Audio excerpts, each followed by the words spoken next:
नमस्कार। देश की बात में पहले हमारे देश की लड़कियों की बात, जिन्होंने ओलंपिक्स में इस बार झंडे गाड़ दिए हैं। जानू, लवलीना, पीवी सिंधु और अब हमारी महिला हॉकी टीम ने ऑस्ट्रेलिया की टीम को मात देकर इतिहास रच दिया। आज क्वार्टर फाइनल में ऑस्ट्रेलिया को हराकर टीम इंडिया सेमीफाइनल में पहुंच गई है। महिला हॉकी टीम पहली बार ओलंपिक्स के सेमीफाइनल में पहुंची है, वो भी उस देश को मात दी है जो अपने खेलों में अपने जोश, काबिलियत, हुनर के लिए जाना जाता है। आज का एकमात्र विजयी गोल गुरजीत कौर ने किया और इससे पहले कल भी पुरुष हॉकी टीम ने भी 39 साल बाद ओलंपिक्स हॉकी के सेमीफाइनल में जगह बनाई। कल क्वार्टर फाइनल में भारत ने ग्रेट ब्रिटेन को एक बेहद दिलचस्प मुकाबले में 3-1 से शिकस्त दी थी। अब भारत को सेमीफाइनल में बेल्जियम से भिड़ना है। बहरहाल खेल जारी है ओलंपिक्स का टोक्यो में और हमारे खिलाड़ियों का अच्छा प्रदर्शन भी जारी है। और हमारे साथ इस समय बेहद दो खास मेहमान हैं। प्रीतम रानी सिवाच हैं, पूर्व हॉकी खिलाड़ी हैं, साथ ही नेहा ध्यानचंद हैं, मेजर ध्यानचंद की नातिन हैं। प्रीतम देवी सिवाच के बारे में बताऊं आपको तो 2002 के कॉमनवेल्थ खेलों की टीम में थी जब गोल्ड जीता था। इसी दौरान चक दे इंडिया का नारा भी खूब चला था। प्रीतम ने 1998 के एशियन टीम की अगुवाई की, अर्जुन अवार्ड भी इनको मिला है। और नेहा भी हमारे साथ मौजूद है। तो पहले प्रीतम, मैं अगर आपसे पूछूं और आपसे जानना चाहूं, अब जो भारतीय टीम किस तरह महिला हॉकी टीम पहुंची है सेमीफाइनल में, जाहिर तौर पे बहुत खुशी हो रही होगी आप लोगों को। किस तरह से आप देख रहे हैं इस खुशी को? इन सालों में क्या कुछ बदला है कि हमारी जो महिलाएं ये मुकाम हासिल कर पाएं?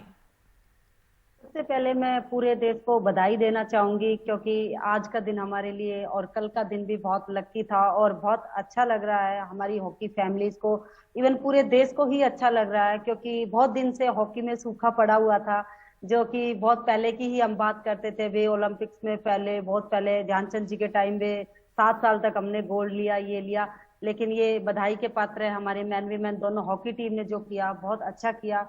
और आप जैसे कहेंगे कि हमारी आज हॉकी टीम इतनी फिटनेस और ये सब जो है इसलिए हो पाया। सबसे पहले मैं डॉक्टर नरेंद्र बत्रा जी का धन्यवाद करूंगी, जो हॉकी इंडिया के हमारे जो इतनी ऊंचाइयों तक हमारी हॉकी टीम को लेके गए हैं।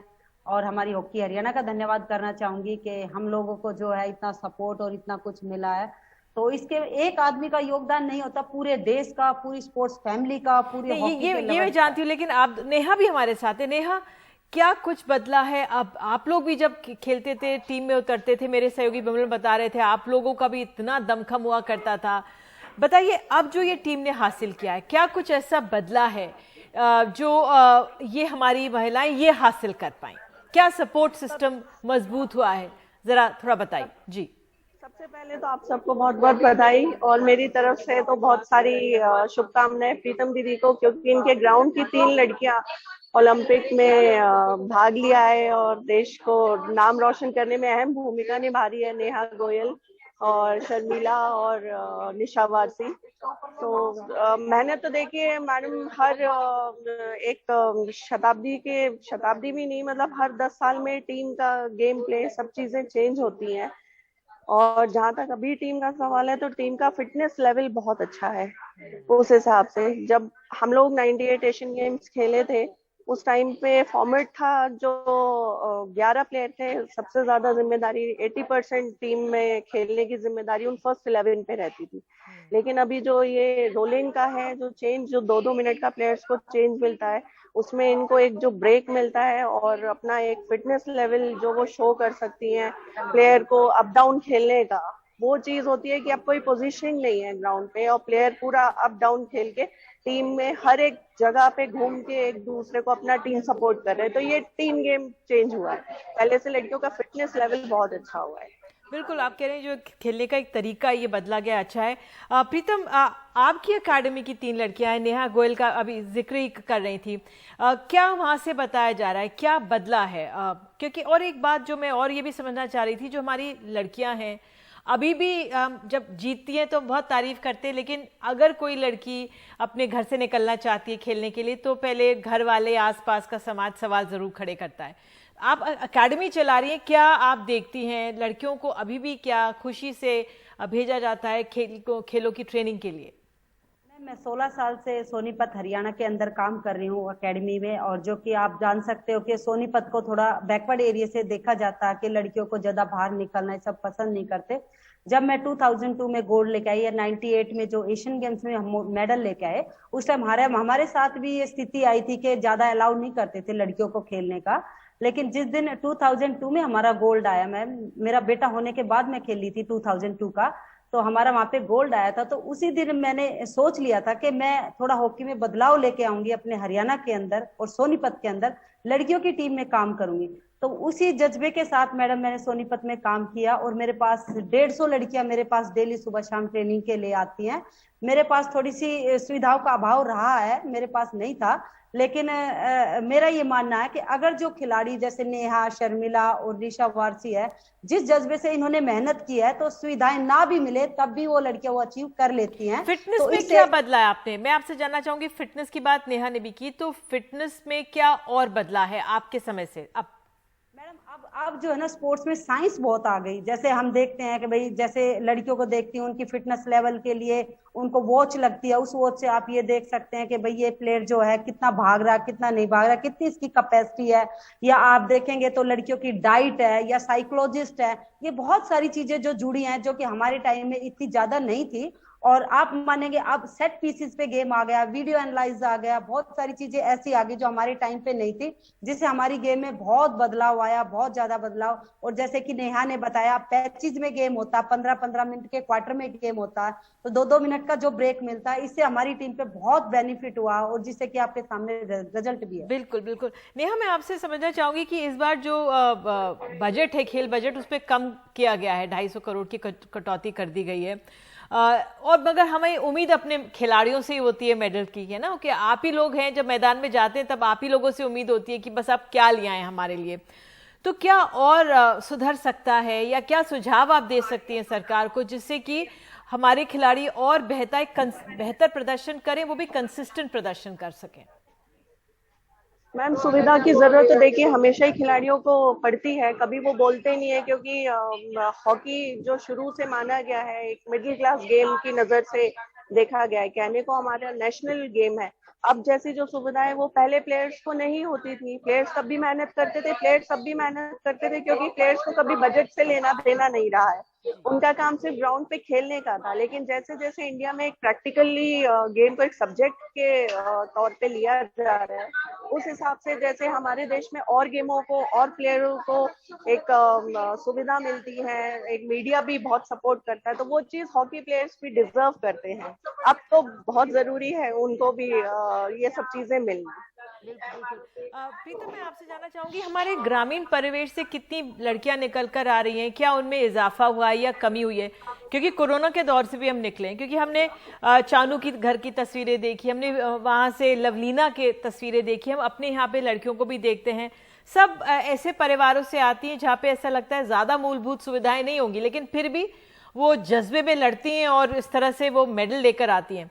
तो आपका क्या आंकलन है? क्या हमारे ग्रामीण क्षेत्रों से लड़कियां निकल कर आ रही हैं, तो ये भी बहुत अच्छी बात है, क्या आंकलन है आपका?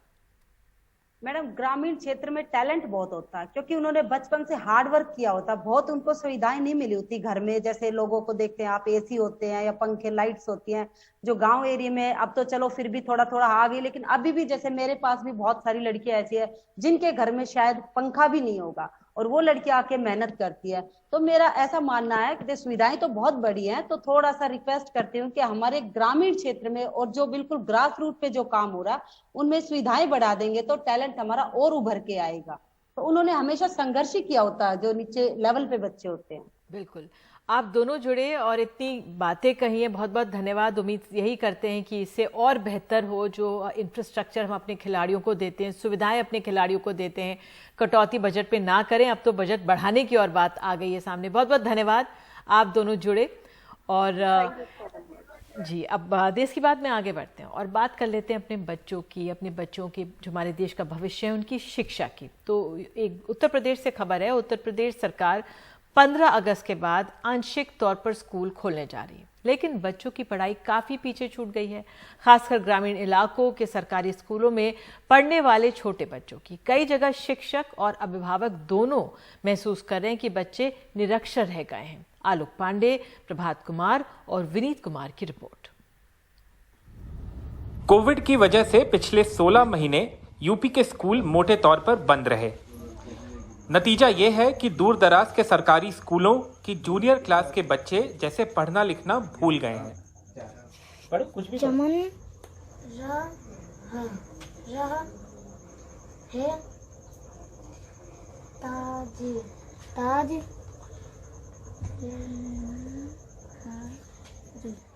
अच्छा चलो अगला पन्ना पलटो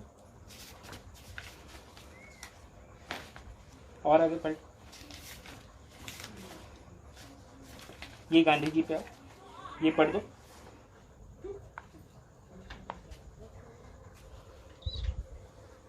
ये पढ़ो।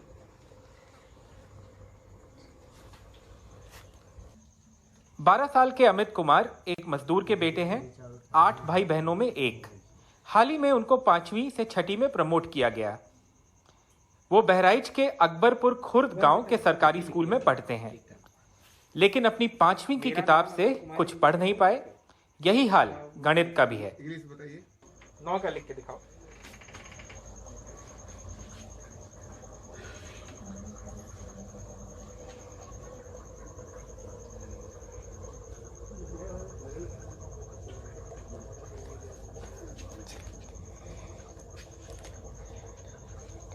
बेटा 2 का पहाड़ा आता है?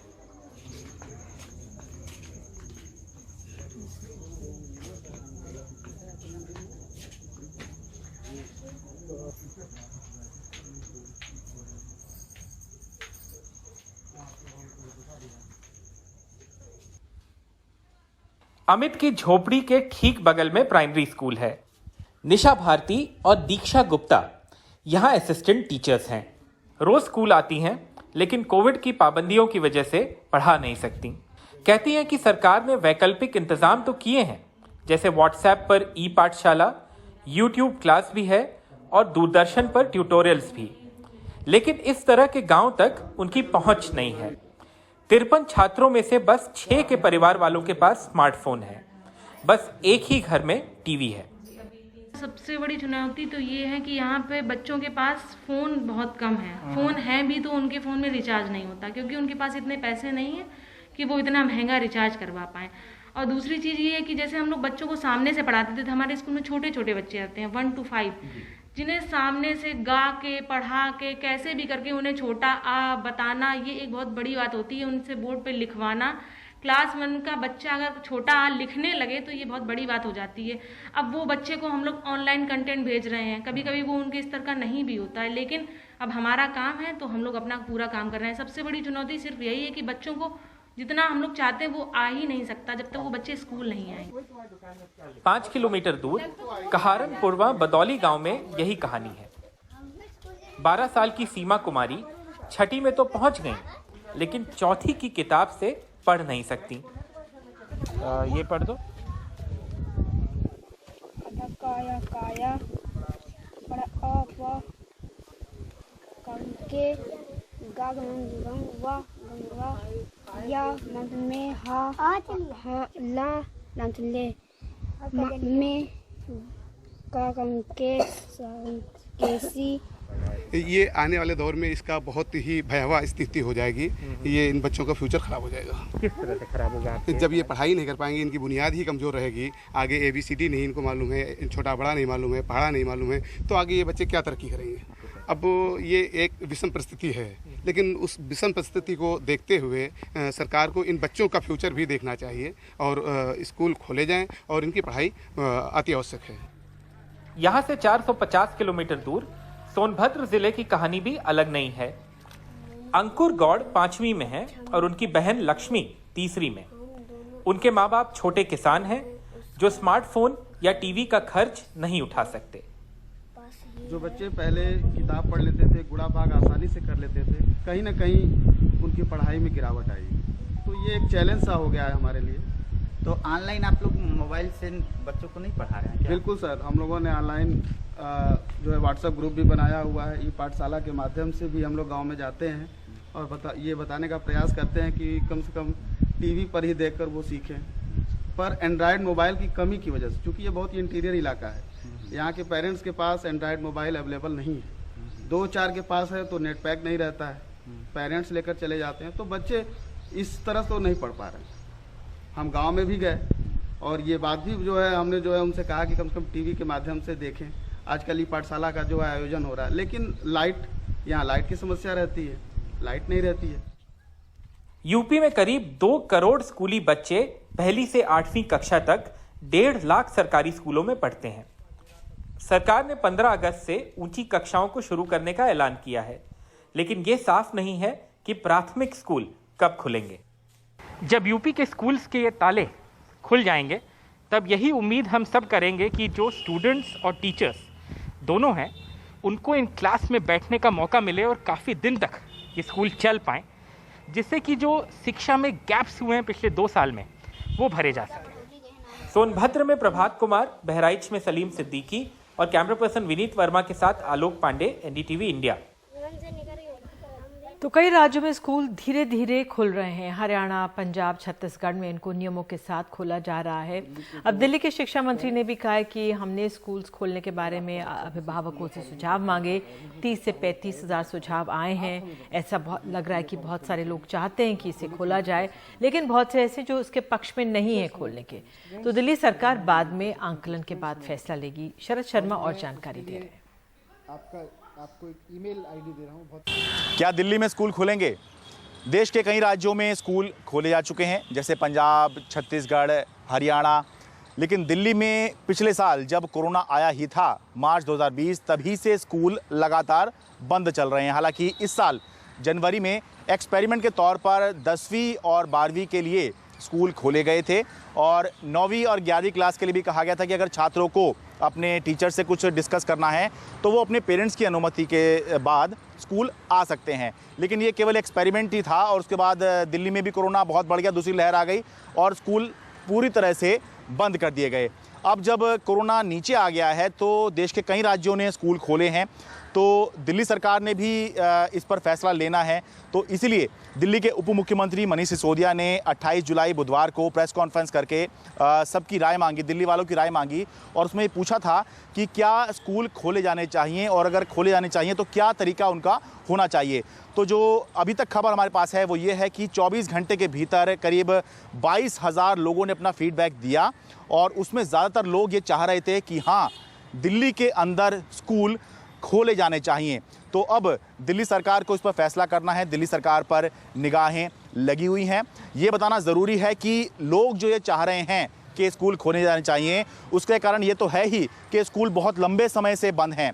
एक कारण ये भी है कि दिल्ली के अंदर जो कोरोना की स्थिति है वो अभी अपने सबसे निचले स्तर पर आ गई है। 1000 लोगों का टेस्ट हो रहा है तो केवल एक व्यक्ति ही पॉजिटिव पाया जा रहा है। पिछले 1 महीने से लगातार जो डेटा बता रहा है वो ये है कि रोज़ाना 100 मामले भी रिपोर्ट नहीं हो रहे हैं। तो अब दिल्ली सरकार को फैसला करना है कि जैसे देश की बाकी राज्यों में स्कूल खुल रहे हैं, क्या दिल्ली में भी वो स्कूल खोलेगी, खास तौर से तब जब शुरुआती डेटा ये बता रहा है कि दिल्ली की जनता चाह रही है कि हाँ, स्कूल खोले जाने चाहिए। दिल्ली से अपने कैमरा सहयोगी सुदेश कुमार राम के साथ मैं शरद शर्मा, एनडीटीवी इंडिया। और देश की बात में आगे है, उत्तर प्रदेश में किस तरह से मुहर्रम के एक पत्र को लेकर हो रहा है कुछ विवाद, और साथ ही बिहार में विपक्ष के साथ क्या अब नीतीश कुमार भी चाहते हैं जातिगत जनगणना। एक छोटे से ब्रेक के बाद।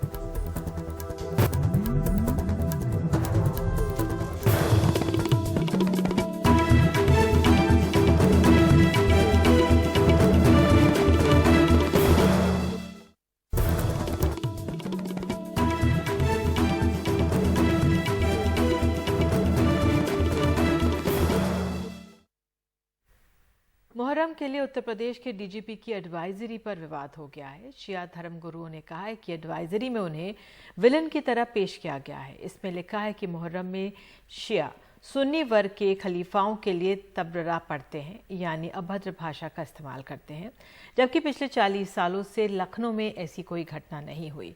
पुलिस इसे वापस ले क्योंकि इससे शिया सुन्नी झगड़े की आशंका है। अब एडीजी लॉ एंड ऑर्डर ने एक बयान जारी कर कहा है कि पुरानी एडवाइजरी है जो हर साल जारी की जाती है, इसका मकसद किसी का अपमान नहीं है।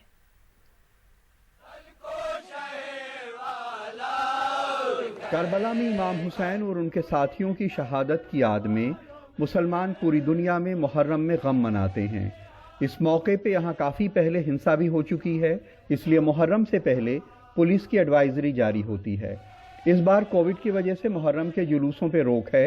इसकी 4 पेज की एडवाइजरी में जिन बातों पे मौलानाओं ने इतराज़ किया है वे हैं कि शिया लोगों के तबर्रा यानी सुन्नी खलीफाओं पे अभद्र बातें पढ़ने पर देवबंदी मुस्लिम कड़ी आपत्ति करते हैं।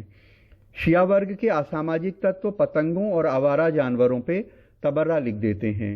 शिया और बरेलवी व सूफी सुन्नियों की ताज़ियेदारी का कट्टरपंथी देवबंदी विरोध करते हैं। उन्होंने ये लिखा है कि ये होता है, हो सकता है नहीं। एक चीज होती है कि सब हो सकता है, उन्होंने लिखा है कि ये सब हुआ करता है, होता रहता है ये।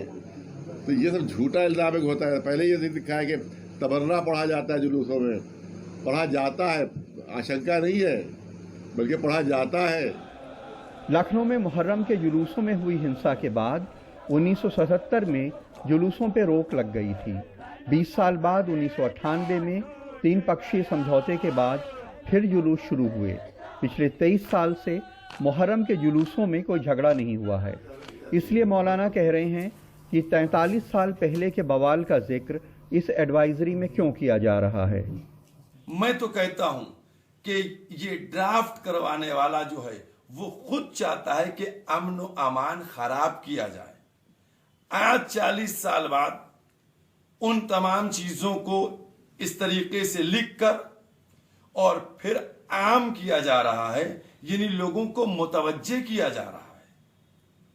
हम अफसोस का इजहार करते हैं इस जबान के ऊपर, इस खत के ऊपर। शिया सुन्नी दोनों तबकों को करीब लाने के लिए लखनऊ में पिछले 7 साल से शोल्डर टू शोल्डर संस्था ईद और बकरीद के मौके पे दोनों फिरकों की साझा नमाज कराती है। यही नहीं, इसके बैनर तले शिया सुन्नी मिल के बड़े मंगल और सिख गुरुओं के जन्मदिन पे भी लंगर और प्याऊ लगाते हैं। लेकिन पुलिस कहती है कि ये पुरानी एडवाइजरी है, हर साल वही जारी हो जाती है। इसका मकसद किसी का अपमान नहीं है। ये एक विभागीय इंटरनल ऑर्डर है जो कि पूर्व में जो चीज़ें होती रही हैं या जो ग्राउंड रियलिटी है उसके आधार पर दिया गया है। इसमें किसी भी तरह के समुदाय या धर्म के विरुद्ध कुछ भी नहीं कहा गया है। इसमें यह सिर्फ बताया गया है कि जो असामाजिक तत्व हैं वो सौहार्द बिगाड़ने का कार्य कर सकते हैं, उन पर कड़ी नज़र रखी जाए। लोग कहते हैं कि सरकारी महकमे लकीर के फ़कीर होते हैं और पुलिस मान रही है कि ये बहुत पुरानी एडवाइजरी है, हर साल यही जारी कर दी जाती है। भाई कोई पुरानी एडवाइजरी नए संदर्भों में कैसे जारी हो सकती है? हर साल कोई नए खतरों के अंदेशे हो सकते हैं, कुछ नए संदर्भ हो सकते हैं। और इस बार जब कोविड की वजह से जुलूसों पे पाबंदी है तो फिर 40 साल पहले होने वाले खतरों की एडवाइजरी क्यों जारी हो रही है? ये सब कुछ सिर्फ इसी वजह से हुआ है कि नए संदर्भों में नए तरीके से एडवाइजरी नहीं जारी की गई। लखनऊ में कैमरामैन राजेश गुप्ता के साथ कमाल खान, एनडीटीवी इंडिया। कमाल खान हमारे साथ भी मौजूद है। कमाल, इस खबर का एक और पहलू मैं आपसे ये भी समझना चाहूंगी क्योंकि उत्तर प्रदेश में चुनावी राज्य है, कुछ महीनों में चुनाव होने वाले हैं, तो जो ये विवाद हुआ है इसका क्या असर पड़ सकता है, उस लिहाज से आप कैसे देख रहे हैं इसे? नहीं, देखिए ऐसा है कि ये सिर्फ अब डिपेंड करेगा कि ये कितना तूल पकड़ता है, लेकिन हमको लगता नहीं कि ये कोई ऐसा मसला होगा कि जिसका चुनाव में कोई ऐसा बड़ा असर होने जा रहा है। लेकिन बात यही है कि उन्होंने लिखा कि वो तबर्रा पढ़ते हैं, यानी अभद्र भाषा के इस्तेमाल करते हैं दूसरे लोगों जिनको मानते हैं उनके बारे में, या वो पतंगों के ऊपर तबर्रा लिख देते हैं, छुट्टा जानवरों पे लिख देते हैं। तो वो जो मौलाना कह रहे हैं कि लिख नहीं देते हैं, ये कभी लिखा गया था, तो उसको अगर मुहर्रम एक संवेदनशील मौका होता है, अगर इस वक्त पे ऐसी बातें कही जाएंगी तो दो फिरकों के बीच में तनाव पैदा हो सकता है। तो बात सिर्फ इतनी सी थी कि ये जो एडवाइजरी जारी की है इसकी जबान थोड़ा ठीक कर दी जाती और बताया जाता कि 20 साल पहले या 30 साल पहले या काफी पहले इस तरह की कुछ चीजें हुई हैं जिसके अंदेशे रहते हैं, तो जिसकी वजह से जुलूसों की सुरक्षा का सवाल है या कोविड की वजह से जुलूस नहीं निकाले जा सकते हैं, तो भी हम किस तरह के सुरक्षा के इंतजामात करेंगे, तो ये मसला नहीं पैदा होता। लेकिन चूंकि ये लिखने वाले ने ऐसी भाषा लिखी है जिससे ये लग रहा है कि कोई तबका इस तरह का काम कर रहा है, कोई दूसरा कट्टरपंथी तबका जो है उसका विरोध कर रहा है। तो ये दरअसल भाषा लिखने वाले की गलती है। इसको सही संदर्भ में सही तरीके से लिख दिया गया होता तो ये सब कुछ भी विवाद नहीं होता। बिल्कुल, अल्फाजों का ध्यान रखना चाहिए। बहुत बहुत धन्यवाद जुड़ने के लिए कमाल। और उत्तर प्रदेश के बाद अब हमारे पास खबर है बिहार से। बिहार के मुख्यमंत्री नीतीश कुमार ने आज प्रधानमंत्री नरेंद्र मोदी से जातिगत जनगणना पर एक सर्वदलीय प्रतिनिधिमंडल से मिलने की मांग की है। इस मुद्दे पर नीतीश कुमार ने अपना रुख आक्रामक करते हुए पहले पार्टी के सांसदों के दल को केंद्रीय गृह मंत्री अमित शाह से मिलने के लिए भेजा और पटना में साफ साफ कहा कि ना इससे तनाव बढ़ेगा बल्कि सामाजिक खुशी होगी। जातिगत जनगणना के मुद्दे पर सोमवार को दिल्ली से पटना तक जनता दल यूनाइटेड खासा आक्रामक दिखा। पहले संसद भवन में नए राष्ट्रीय अध्यक्ष राजीव रंजन उर्फ ललन सिंह की अगुवाई में सांसदों का एक प्रतिनिधिमंडल केंद्रीय गृह मंत्री से मिला और बीजेपी के कुछ नेताओं जैसे बिहार इकाई के अध्यक्ष डॉक्टर संजय जायसवाल के इस तरह के बयानों पर नाराजगी दिखाई। लोग केंद्र सरकार के जो निर्णय है और चूंकि यह 1931 के बाद से कभी नहीं हुआ, जो लाभ हानि है उस पर हम लोग निश्चित तौर पे करेंगे, पर जब आरक्षण की सीमा भारत में 50% है, कॉन्स्टिट्यूशनली इससे ज्यादा किसी को भी नहीं है। वहीं इस मुद्दे पर नीतीश कुमार को चिराग पासवान का भी समर्थन मिला। 1931 के बाद से ऐसी कोई जनगणना हुई नहीं है, तो जिसके लिए आप राशि आवंटित कर रहे हैं, जिसको आप इन योजनाओं का लाभ देना चाह रहे हैं, उसकी आबादी भी तो पता होनी चाहिए कि भाई कितनी आबादी है नहीं है। तो हम लोग भी मजबूती से इस बात का हम लोग समर्थन करते हैं कि जातीयता के आधार पर जनगणना होनी चाहिए। लेकिन नीतीश भी भाजपा के बदले बदले रुख से खुश नहीं दिखे और उनका कहना था कि इस जातिगत जनगणना से सामाजिक सद्भाव बढ़ेगा। है कोई तनाव नहीं है, समाज में खुशी होगी और ये अच्छी तरह जान लीजिए कि सभी तबके के लोगों का जो जातीय जनगणना हो जाएगी तो सबका सेटिस्फैक्शन होगा, ये जान लीजिए। और हम तो अच्छी तरह जानते हैं, आज तक हम लोग जितने लोगों से बातचीत हुई है सब सर्वसम्मति से है। अब जरा बताइए 19 में जब पारित हो रहा है तो उस समय क्या था? आज अचानक इस बात को अगर कोई कह रहे हैं तो ये सही बात नहीं है। जातिगत जनगणना का मुद्दा भारतीय जनता पार्टी के लिए बिहार की राजनीति में गले की हड्डी बनता जा रहा है। एक ओर बिहार में सारी पार्टियां इस मुद्दे पर उसके खिलाफ गोलबंद हो गई हैं, वहीं दूसरी ओर जैसे जैसे हर दिन तेजस्वी यादव और नीतीश कुमार इस मुद्दे पर आक्रामक हो रहे हैं, वैसे में भाजपा के लिए अब इस मुद्दे पर टालमटोल का रवैया अपनाना राजनीतिक रूप से आत्मघाती साबित हो रहा है। दिल्ली से राजीव रंजन और पटना से कैमरामैन हबीब अली के साथ मनीष कुमार, एनडीटीवी इंडिया के लिए। और बिहार की राजनीति पे और अच्छी गहराई से समझाने के लिए हमारे साथ मनीष कुमार मौजूद हैं।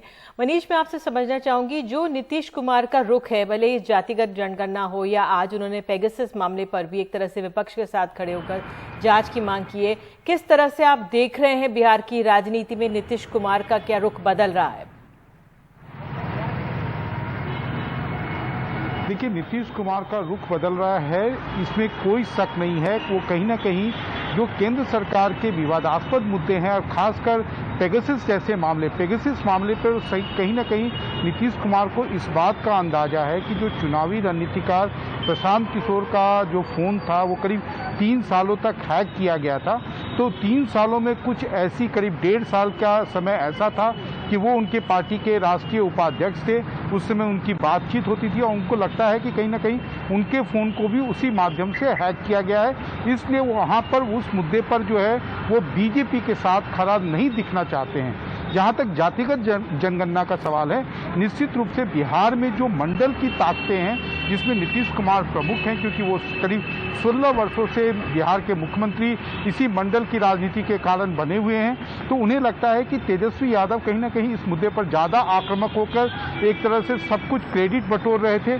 तो अब जनता दल यूनाइटेड ने, आप कह सकती हैं कि थोड़े से देर आए दुरुस्त आए के तरह वो बीजेपी को प्रभावित करना चाहती है, बीजेपी के ऊपर इतना प्रेशर डालना चाहती है कि बीजेपी इस मुद्दे पर अपना कदम पीछे ना ले, क्योंकि बीजेपी अब कहीं ना कहीं डिनायल मोड में है और नीतीश कुमार को लगता है कि ये एक ऐसा मुद्दा है जिस पर वो बीजेपी को, खासकर प्रधानमंत्री नरेंद्र मोदी को भी घेर सकते हैं। उनके लिए बैकट्रैक करना मुश्किल होगा, क्योंकि ये भी एक सच है निधि कि बिहार विधानसभा से जब 2 बार सर्वसम्मति से ये प्रस्ताव पारित किया गया था तो बीजेपी भी उसकी पार्टी थी। अब भले बीजेपी के नेता इस मुद्दे पर बैकफुट पर हैं, उनका ये कहना है कि इससे सामाजिक तनाव बढ़ेगा, तो उस पर भी नीतीश कुमार उनको एक तरह से बिंदुवार जवाब दे रहे हैं। और अब बिहार बीजेपी के नेताओं को लगता है कि इस मुद्दे पर जिस प्रकार से नीतीश कुमार ने सारी पार्टियों को गोलबंद किया है, उनके लिए कहीं ना कहीं ये सुसाइडल ना साबित हो जाए। निधि, बिल्कुल मनीष, गहराई से समझाने के लिए बहुत बहुत धन्यवाद आपका कि किस तरह से बिहार की जो राजनीति उसमें अब करवटें ली जा रही हैं। बहरहाल देश की बात में एक छोटा सा ब्रेक है और आगे हम आपको बताएंगे मुंबई में बच्चों के वैक्सीन के लिए ट्रायल हो रहा है, लेकिन बच्चे ज़्यादा नहीं मिल रहे हैं। उसके लिए 50 की ज़रूरत है और अब तक सिर्फ 5 बच्चे ही मिल रहे हैं।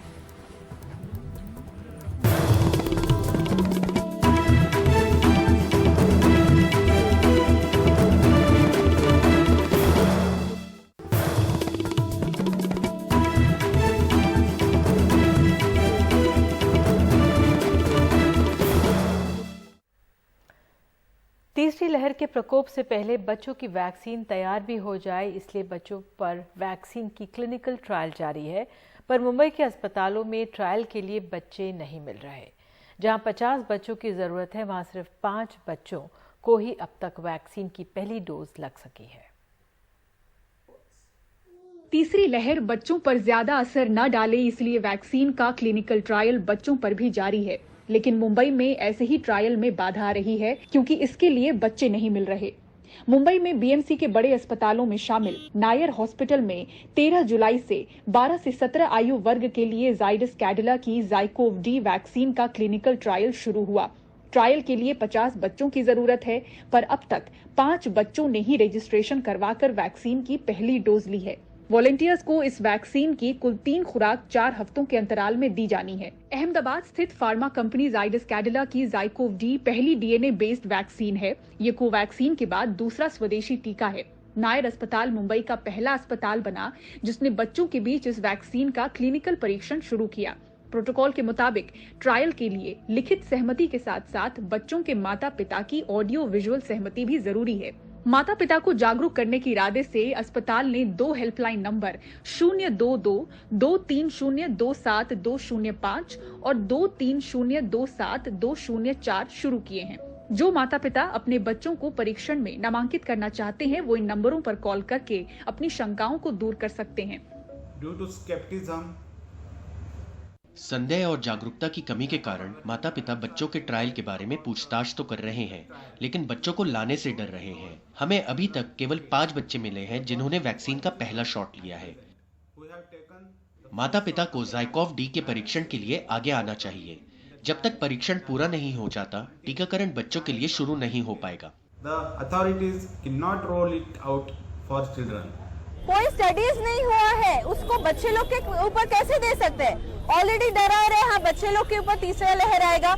ये क्या, कहाँ से हम लोग, ये एस्ट्रोलॉजर है, भगवान है, कैसे उनको पता है कि बच्चे लोग के ऊपर आएगा? करीब 1 हफ्ते पहले ही 24 जुलाई को मुंबई के दादर में कुछ माओं के साथ समाज सेवियों ने एक धरना दिया था, जिसमें बच्चों पर वैक्सीन ट्रायल को लेकर आपत्ति जताई थी। इधर बीएमसी का आंकड़ा बताता है कि अब तक 47,104 बच्चे मुंबई में कोविड संक्रमण से गुजर चुके हैं। शहर में कुल संक्रमितों में 6.41% कोविड मरीज 19 साल से नीचे के रहे। अब संभावित तीसरी लहर के प्रकोप से पहले बच्चों का भी टीका तैयार हो, इसके लिए ये ट्रायल बेहद जरूरी है, पर बच्चे नहीं मिल रहे। मुंबई से पूजा भारद्वाज, एनडीटीवी इंडिया। और देश की बात में आपको आगे बताएंगे क्यों बढ़ रही है पहलवान सुशील कुमार की मुश्किलें।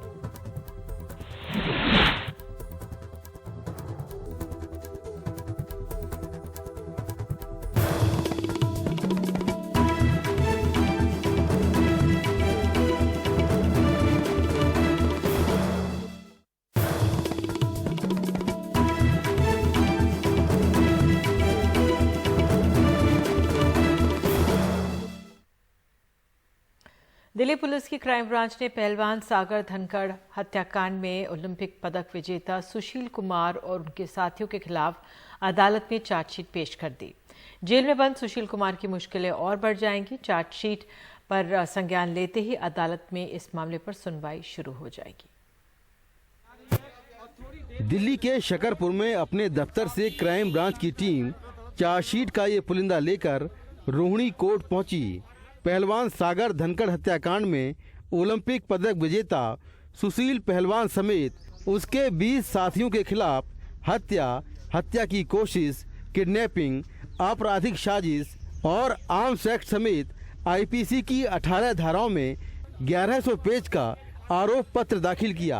आरोप पत्र में सभी आरोपियों के फोटो भी हैं।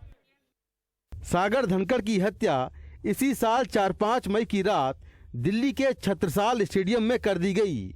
उसके साथ मारपीट का वीडियो भी सामने आया था, जो इस केस का अहम सबूत है।